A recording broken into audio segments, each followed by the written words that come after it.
resiko galbay di pinjol UATAS. Karena banyak teman-teman semuanya yang menanyakan hal ini, di sini saya mau bahas karena katanya UATAS itu mau menurunkan di lapangan. Benarkah demikian? Makanya simak terus videonya sampai selesai.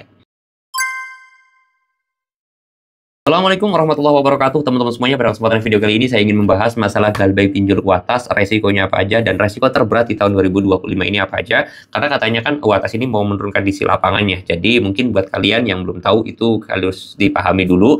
Terus kemudian masalah di lapangan ini juga pengen saya bahas. Oke. Jadi kalau untuk resiko galbay di pinjol UATAS itu sebenarnya ya sama-sama aja kayak pinjol lain. Saya mau apa adanya aja. Dan itu ya sebenarnya nggak ada resiko apapun sih kalau kata saya. Baik galbay di pinjol UATAS, EasyCash, ada Kami, Kredivo, Julo, dan yang lain sebagainya itu biasa-biasa aja. Tapi bang, ancamannya tuh luar biasa, terornya tuh ngeri. Teleponnya tuh tiap hari, WA-nya juga terus aktif.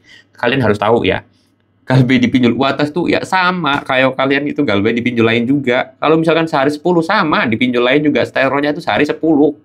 Yang ngechat, yang nelpon 20 bang, di pinjol lain ada yang nelpon tuh sehari sampai 30 kali.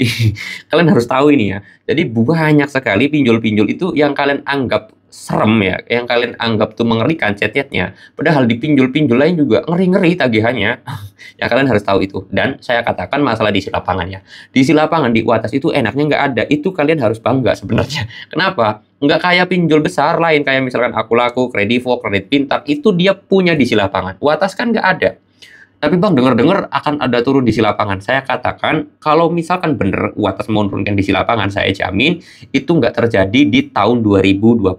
Terjadinya nanti di tahun 2027. Kenapa?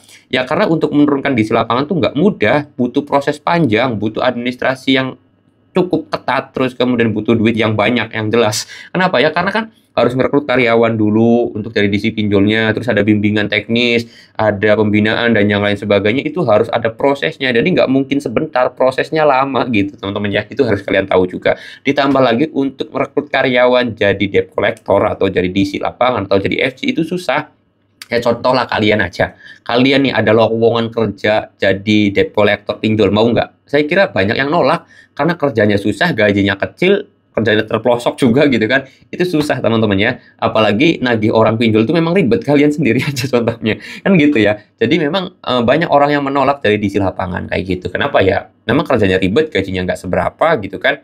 Terus kemudian resikonya besar juga, ketemu banyak orang gitu kan, seperti itu. Oke, mudah-mudahan video ini bisa menjawab atas pertanyaan kalian yang masalah galbay-galbay di UATAS ini. Jadi intinya tetap tenang, tetap fokus, cari duit yang banyak aja. Kalau duit udah banyak nih duitnya, bayarin utangnya, udah selesai. Konsep pinjol seperti itu doang. Oke, mudah-mudahan video ini bisa menjawab dari pertanyaan kalian. Kalau teman-teman mau tanya lagi, boleh tinggal tulis aja di kolom komentar. Saya tutup dulu video ini dan kata assalamualaikum warahmatullahi wabarakatuh.